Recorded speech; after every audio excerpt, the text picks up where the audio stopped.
के सुनीता विलियम्स की, क्योंकि एस्ट्रोनॉट सुनीता विलियम्स के घर वापसी का जो काउंटडाउन है वो अब शुरू हो चुका है। और अमेरिकी अंतरिक्ष एजेंसी नासा ने बीते साल जून महीने में सुनीता विलियम्स और बुच विल्मोर को बोइंग स्टारलाइनर के जरिए, आपको बता दें कि जो बोइंग स्टारलाइनर है उसके जरिए महज 8 दिन के मिशन पर अंतरिक्ष स्टेशन भेजा था, लेकिन दोनों को वहां फंसे हुए करीब 9 महीने से ज़्यादा का वक्त हो चुका है। हालांकि अब इनकी घर वापसी पक्की हो गई है और आज सुनीता और बुच धरती पर लौटेंगे। सुनीता विलियम्स और उनके साथियों की वापसी स्पेस एक्स के क्रू ड्रैगन क्राफ्ट से हो रही है। सुनीता विलियम्स को लेकर ड्रैगन क्राफ्ट भारतीय समय के हिसाब से बुधवार सुबह 3:27 पर लैंड करेगा।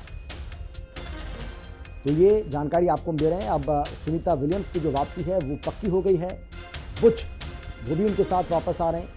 लेकिन ये कितनी कठिन तपस्या रही है उन दोनों की, क्योंकि देखिए महज कुछ दिनों के लिए वो वहाँ पर गए थे, लेकिन 9 महीने से ज़्यादा का वक्त हो चुका है उनको वहाँ फंसे हुए। लेकिन अब धरती पर उनकी जो वापसी है वो संभव हो गई है और बहुत जल्द ये दोनों आपको धरती पर दिखाई देंगे।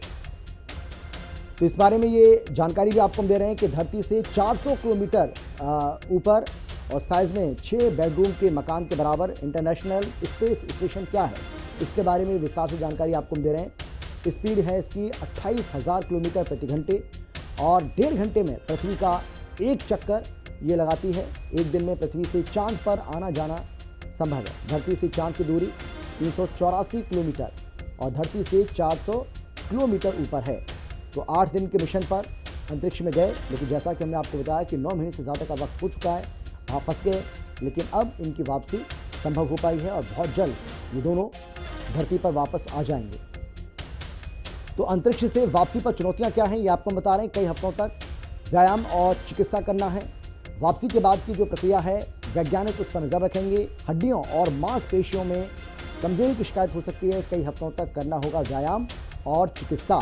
अंतरिक्ष से वापसी पर क्या चुनौतियां सामने आ सकती हैं, किन चुनौतियों का सामना करना पड़ सकता है, ये जानकारी आपको दे रहे हैं। कई हफ्तों तक व्यायाम और चिकित्सा जो है वो करनी पड़ेगी ताकि किसी तरह की कोई दिक्कत ना हो, क्योंकि धरती के वातावरण में और वहाँ के वातावरण में ज़मीन आसमान का अंतर है। और यही वजह है कि कुछ चुनौतियाँ हैं कि अंतरिक्ष से जब वापसी होगी तो अंतरिक्ष से वापसी के बाद इन चुनौतियों का सामना करना पड़ेगा।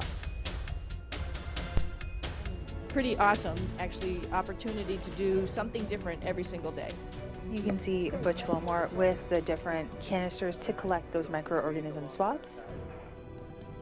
A great view from the helmet camera of NASA astronaut Nick Hague. You can see floating off just past that left hand of his. Those are the wedge-shaped NICER patches that he'll be inserting into the NICER experiment. तो Sunita Williams अब अंतरिक्ष विजय करके, अंतरिक्ष फतेह करके वापस धरती पर लौटने वाली हैं।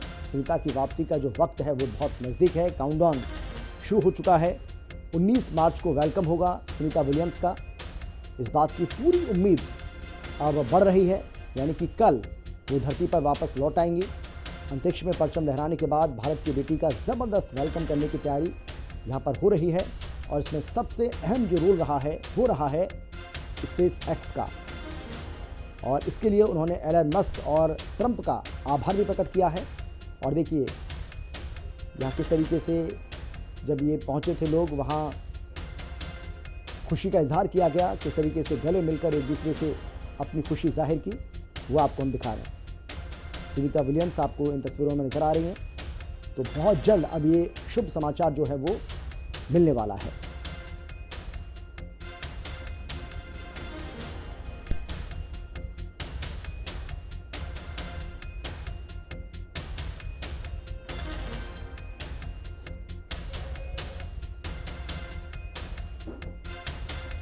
तो सुनीता विलियम्स को लेकर हालांकि इसके पहले भी आपने देखा होगा कि कई जानकारी सामने आई जिसमें ये कहा गया कि अब वो वापस आ सकती हैं, जब वो वापस आ सकती हैं, इस तारीख को वापस आ सकती हैं, इसके लिए प्रयास किया जा रहा है।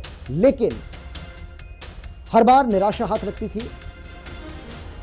अब ये तारीख भी तय हो गई है, समय भी लगभग तय हो चुका है और अब भारत की बेटी सुनीता विलियम्स जो हैं वो धरती पर बहुत जल्द आने वाली हैं और कल उम्मीद ये की जा रही है कि वो सकुशल यहाँ पर पहुँच जाएंगी।